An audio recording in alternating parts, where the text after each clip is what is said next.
Hi hello welcome to our channel. నేను మీ సిరి. ఈరోజు మనం చెప్పుకోబోయే కథ ప్రియనేస్తం పార్ట్ 132. కథలకు వెళ్ళే ముందు వీడియోని లైక్ చేసి హైప్ చేయడం మర్చిపోకండి ఫ్రెండ్స్. ఇక వచ్చేయండి. హేమంత్ నీతో ఒక విషయం చెప్పాలి అని ఆమె తల్లి అంటుంటే, ఏంటమ్మా అది? చాలా మామూలుగా ఏదో పని చూసుకుంటూ అన్నాడు హేమంత్. నీ పెళ్లి గురించి అంది ఆవిడ. చాలాసార్లు చెప్పాను నాకు ఉద్దేశం లేదని. ఒక్క పెళ్లికే నా తల బద్దలైపోయింది. మళ్ళీ పెళ్ళంటే ఇక అంతే సంగతి. ఇక లైఫ్ లాంగ్ నేను నా హనీ చాలు. అతను ఆమె వైపు చూడకుండానే ల్యాప్టాప్లో చూసుకుంటున్నాడు. అది కాదురా, రేపు నీ కూతురు పెద్దయ్యి పెళ్లి చేసుకుని వెళ్ళిపోతుంది. అప్పుడు నీకు తోడు ఎవరు ఆ అని ఆవిడ ఊరుకోకుండా అడిగింది. అప్పుడు సంగతి అప్పుడు చూద్దాంలేమ్మా. నువ్వు నా పెళ్లి గురించి వదిలేయిక. నువ్వు అడిగినా వేస్ట్. అనవసరంగా టైం వేస్ట్ అని అన్నాడు హేమంత్. హేమంత్ నా మాట వినరా? ఎదురింటి అమ్మాయి ఉంది చూడు. భలే మంచి పిల్లరా. ఎలాగైనా ఆ పిల్లని ఒప్పించి నీకు పెళ్లి చేసేస్తాను. ఆ పిల్ల మన హనీని ఎంత బాగా చూసుకుంటుందో తెలుసా? అంతేకాదు, నీ కూతురే ఏమి అడిగిందో తెలుసా అని అంటూ హనీ మాట్లాడుతుంటే తను విన్న మాటలన్నీ అతనితో చెప్పింది ఆవిడ. తల్లి మాటలకు హేమంత్ ఒక్కసారిగా షాక్ అయ్యాడు. తనకు ఇంతకు ముందు ఎప్పుడూ అలాంటి ఆలోచన రాలేదు కూడా.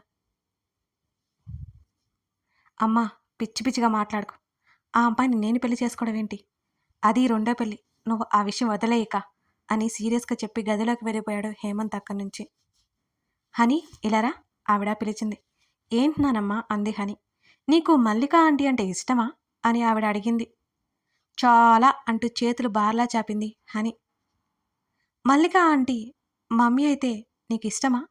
తన మనవరాలి కళ్ళలో ఆనందం చూస్తూ అడిగింది ఆవిడ.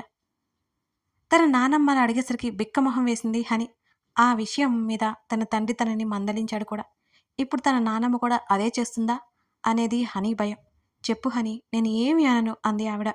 అవును నానమ్మ, మల్లిక ఆంటీ గుడ్ గర్ల్ కదా. ఆమె తినిపిస్తుంది, స్టోరీ చెప్తుంది, ఆడుకుంటుంది, బజ్జో పెడుతుంది అని హనీ లిస్ట్ అంతా చెబుతుంటే ఆవిడకి మల్లికని తన కోడలుగా చేసుకోవాలనిపించింది బాగా. తన కొడుకేమో అంతెత్తులు లేస్తున్నాడు. ఏం చేయాలి ఇప్పుడు? ఆవిడకి అర్థం కాలేదు. అయితే ఒక పని చేద్దాం. ఆ ఆంటీని నీకు మమ్మీగా తెచ్చేద్దాం. సరేనా? అని ఆవిడ అడిగింది. నిజంగానే నానమ్మా? అని అడుగుతున్న హనీ కళ్ళలో మెరుపులే. అవును హనీ, తల్లి కాకపోతే అది నువ్వే చేయాలి. నేనా? అవును, మీ డాడీతో ఈ విషయం చెప్తే అప్పుడు మీ డాడీ ఆంటీని పెళ్లి చేసుకుంటాడు. అప్పుడు ఆంటీ నీకు మమ్మీ అవుతుంది అంది. వద్దు నానమ్మ, డాడీ అరుస్తాడు. నీకు మల్లిక ఆంటీ మమ్మీగా కావాలా వద్దా? కావాలి కానీ డాడీకి నువ్వే చెప్పు నానమ్మ ప్లీజ్ అంది హని. నేను చెప్తే కాదు, నువ్వు చెప్తేనే డాడీ వింటాడు. నువ్వు అడిగి అడిగి అడిగి అడిగి అప్పుడు వింటాడు. డాడీ తిట్టినా కొట్టినా నువ్వు అడుగుతూనే ఉండాలి అంది ఆవిడ. తన నానమ్మ మాటలు హనీకి ధైర్యాన్నిచ్చాయి. మల్లికకి ఇష్టమైతే తన కొడుకుతో పెళ్లి చేయాలని ఆవిడ ఆలోచన. తన మనవరాలు మనసేంటో ఆమెకి ఇంకా అర్థం కాలేదు.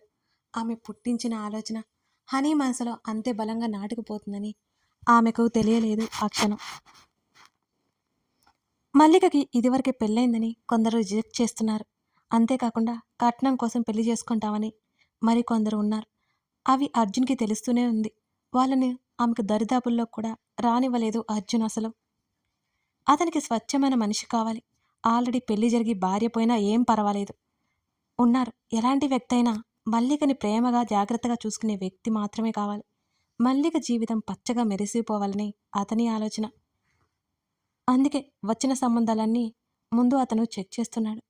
మల్లిక వరకు ఎవరిని ఇప్పటి వరకు తీసుకువెళ్ళలేదు అతను.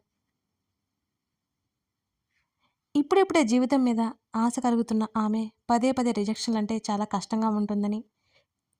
ఇంకో 4 రోజులు హేమంత్ తల్లి అక్కడే ఉంది. ఆమె వెళ్ళిపోతూ ప్రవర్తిక ఇంటికొచ్చింది. అక్కడ ప్రవర్తిక అర్జున్ ఉన్నారు. మల్లిక రక్ష బయటికి వెళ్ళినట్టున్నారు. డ్రైవర్ని కూడా తోడు ఇచ్చి పంపించారు అర్జున్. అర్జున్ కూడా ఉండడంతో అదే సరైన సమయం అనుకుంది హేమంత్ తల్లి. నీతో ఒక ముఖ్యమైన విషయం మాట్లాడాలి బాబు. ఆమె మాటలకి అతనికి అయోమయంగా అనిపించింది. ఏంటండి అది అని అన్నాడు అర్జున్. అది మీకు అభ్యంతరం కలగకపోతే అంది ఆమె. ఏంటో చెప్పండి అతను అడిగాడు చాలా మామూలుగా. మీ భార్య చెల్లి ఉంది కదా మల్లిక. ఆ అమ్మాయి మా హేమంత్‌కి ఇచ్చి పెళ్లి చేస్తే బావుంటుందని నా ఆలోచన. ఆ అమ్మాయికి మీకు ఇష్టమైతే అని అంటూ ఆవిడ ఆగిపోయిందిక అంతకంటే మాట్లాడలేక. ఆమె చెప్పిన మాట విని ఇద్దరూ నిశ్చేష్టులయ్యారు. అర్జున్ కంటే ముందుగా లేదండి అని ప్రవర్తిక వెంటనే చెప్పింది.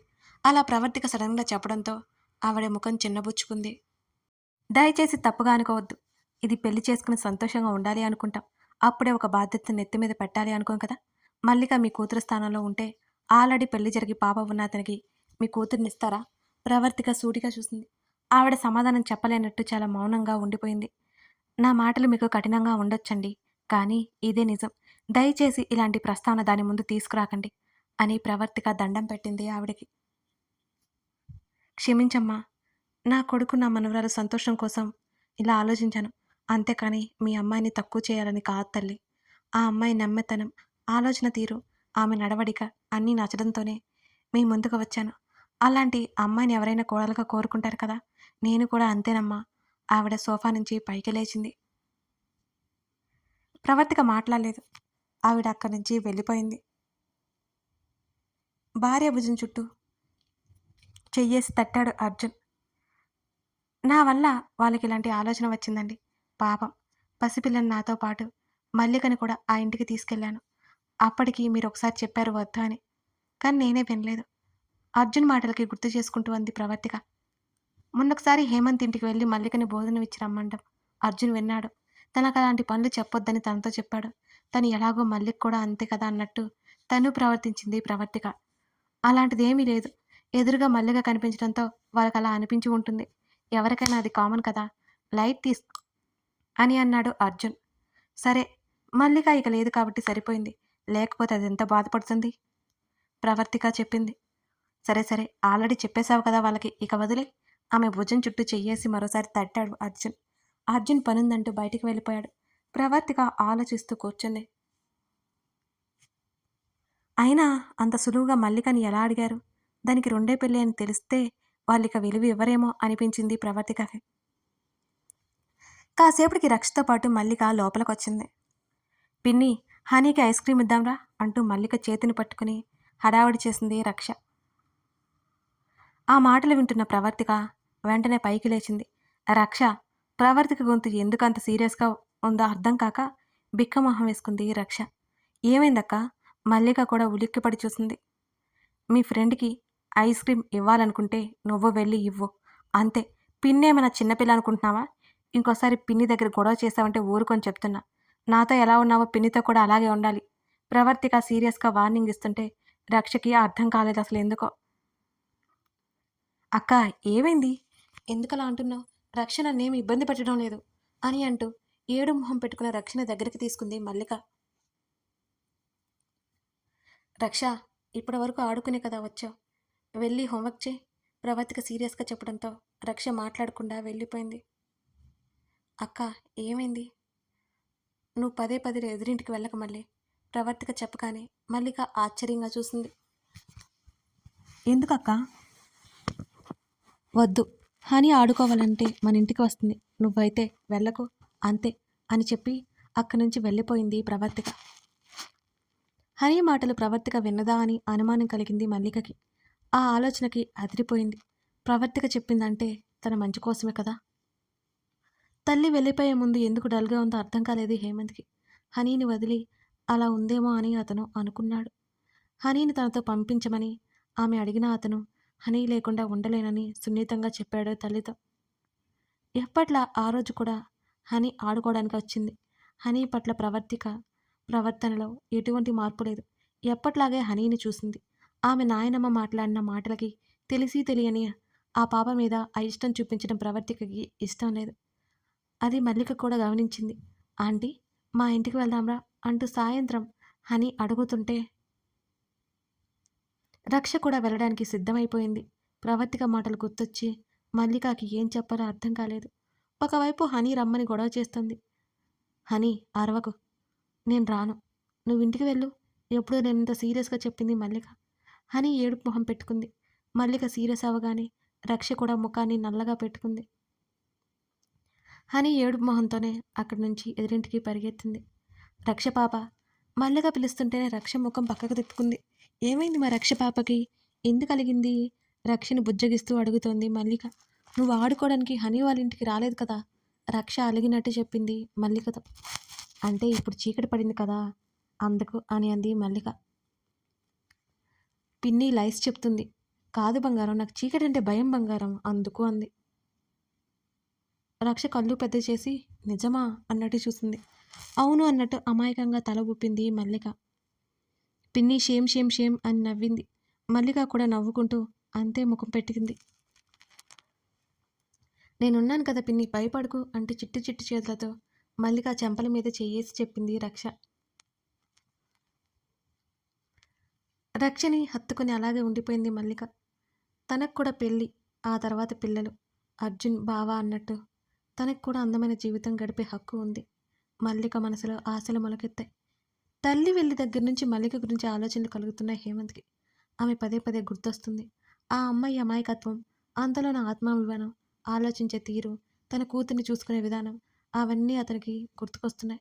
సదాభిప్రాయం కలుగుతోంది ఆమె మీద హేమంత్కి. అంతేకాకుండా అప్పుడే హనీ తీసుకొచ్చిన టాపిక్ కూడా మల్లిక గురించి. ఇక ఆమెని మర్చిపోలేకపోతున్నాడు అతను. డాడీ ప్లీజ్ డాడీ, మల్లిక ఆంటీని మన ఇంట్లో ఉంచుకుందాం డాడీ అంటూ హేమంత్ చేతిని పట్టుకొని లాగేస్తోంది హనీ. అతను ఉలిక్కిపడి చూశాడు కూతురు వైపు. ఏంటి హనీ, ఏమైంది? మల్లిక ఆంటీ రమ్మంటే రాలేదు డాడీ. నాకు మమ్మీగా ఉంటే మన ఇంట్లోనే ఉండిపోతుంది కదా డాడీ. నాకు మల్లిక ఆంటీ ఇష్టం డాడీ, ప్లీజ్ డాడీ, మల్లిక ఆంటీని ఇంట్లోనే ఉంచుకుందాం డాడీ అంటూ తండ్రిని బ్రతిమాలడం మొదలుపెట్టింది హనీ. ఆ మాటలకు ఎప్పుడూ అరిచే హేమంత్ అరవలేదు. ఏదో చెప్పి కూతురిని నిద్రపుచ్చాడు. మల్లిక ఆలోచనలు వస్తుంటే అతను విలిక్కిపడ్డాడు. తను తప్పు ఆలోచిస్తున్నాడు. ఆ అమ్మాయిని తను పెళ్లి చేసుకోవడం ఏంటి? అది ఆల్రెడీ పెళ్ళైన కూతురు ఉన్న తను ఆ అమ్మాయిని పెళ్లి చేసుకోవడం అనే ఆలోచన తప్పు. అతనికి తనను సర్ది చెప్పుకొని పడుకున్నాడు. తన తల్లి ఇలాంటివన్నీ ఆలోచనలు రేపిందని తల్లిని విసుక్కున్నాడు. నిద్రలో కూడా మల్లికని కలవరిస్తున్న కూతురు చేష్టలకి అతనికి మతిపోయింది. తల్లి ప్రేమ పిల్లలకు ఎంత అవసరమా, తను కూడా ఎంత బాగా చూసుకుంటున్నాడు కదా. హేమంత్ ఆలోచనలు ఎటెటో వెళ్ళిపోతున్నాయి. మరునాడు పొద్దున్నే బాల్కనీలో నుంచి ఎదురింటి వైపుకు చూశాడు హేమంత్. హేమంత్ అప్రయత్నంగానే ఎదురింటి చెట్లు చాటున, ఆ పెద్ద గోడ చాటున కొంచెం కొంచెమే కనిపిస్తోంది. అతను చూస్తుండగానే మల్లిక ఇంట్లో నుంచి రావడం కనిపించింది. అంతలోనే మళ్ళీ చెట్లు అడ్డొచ్చాయి. కాస్త పక్కకు వెళ్తూ ఆమె పువ్వులు కోస్తున్నట్టు కనిపిస్తోంది. అవి మళ్ళీ తీసుకెళ్ళింది.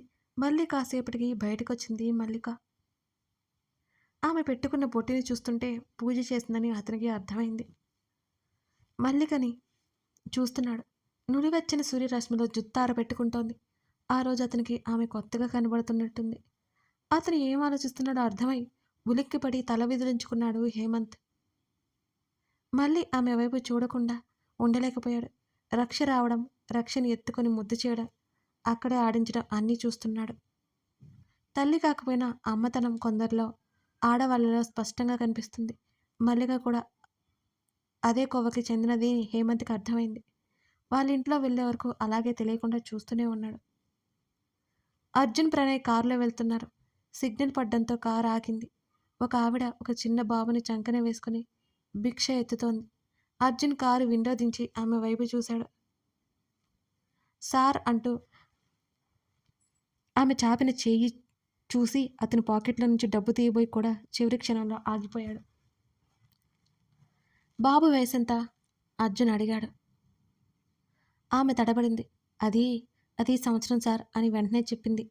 ఆ బాబు వైపు పరీక్షగా చూశాడు. పేరేంటి? ఆ ప్రశ్నకు ఆమె కాసేపు సమాధానం చెప్పలేకపోయింది. ప్రణయ్ కూడా ఆవిడ వంకే చూస్తున్నాడు పరిశీలనగా. చెప్పు, బాబు పేరేంటి? విజయ్ అని నోరు విప్పిందామె వణుకుతూ. ఎక్కడుంటారు మీరు?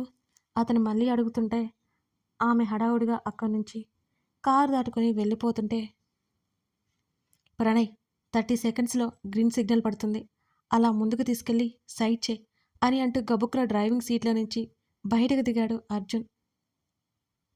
ప్రణయ్ వెంటనే డ్రైవింగ్ సీట్లోకి వచ్చాడు. అర్జున్ కారు దిగే లోపలే ఆమె చాలా దూరం వెళ్ళిపోయింది వడివడిగా. అప్పటికే కొన్ని బైకులు, కార్లు అడ్డు ఉన్నాయి. అతను అర నిమిషం లేట్ చేయడంతోనే ఆమె అంత దూరం వెళ్ళడం అతన్ని ఇంకా ఆశ్చర్యపరిచింది. నిజంగానే అసలు ఆవిడ ఆ బాబు తల్లేనా? అర్జున్ ఊరుకోలేదు. అక్కడున్న కార్లను, బైక్‌లను తప్పించుకుంటూ ముందుకెళ్ళాడు. ఆమె పండ్ల షాపుకి వైపు వెళ్ళడం అతను గమనించి, అటువైపుకి అన్నీ దాటుకొని వెళ్ళాడు. అతను వెళ్ళేసరికి ఆవిడ అక్కడి నుంచి మాయమైపోయినట్టు అనిపించింది. కనిపించలేదు. అతను చుట్టూ చూశాడు. ఇటే కదా వచ్చింది. ఎటు వెళ్ళిపోయింది? అసలు ఆ బాబు ఆమె కొడుకేనా? అనే అనుమానం అతనిలో ఎక్కువైపోయిందిక. 5, 6 నెలల పిల్లవాడిని సంవత్సరం అని చెప్పింది. పేరు చెప్పలేదు. ఎక్కడుంటాడని అడిగితే భయం అంది. అతనికి ఆ సంఘటన అనుమానంగా తోచింది ఎందుకో. పోలీసులతో మాట్లాడాలని అతను నడుచుకుంటూ ముందుకెళ్ళిపోయాడు. కిలోమీటర్ నడిచాక అక్కడ కారు కనిపించగానే అందులోకి ఎక్కాడు. ఏమైందిరా అని అడిగాడు ప్రణయ్. అర్జున్ తన అనుమానమంతా అతని ముందు వెళ్ళపుచ్చి, ఆ బాబుని కిడ్నాప్ చేసినట్టు నాకు అనిపించిందిరా, అదే అనుమానంగా ఉంది అంటూ గడ్డం తడుముకున్నాడు అప్రయత్నంగా. ఆమె వాళ్ళకు నాకు అలాగే అనిపించింది అని అంటూ ప్రణయ్ కార్ స్టార్ట్ చేశాడు. కథ కొనసాగుతుంది. హేమంత్ మనసులో మల్లిక చేరనుందా? మల్లిక పరిస్థితి ఏంటి మరి? అలాగే అర్జున్ అనుమానం నిజమైందా? తెలుసుకోవాలి అంటే కథని ఇంకా చూడాల్సిందే. కథ నచ్చితే లైక్ చేసి కామెంట్ చేయడం మర్చిపోకండి friends. Thank you for watching this video.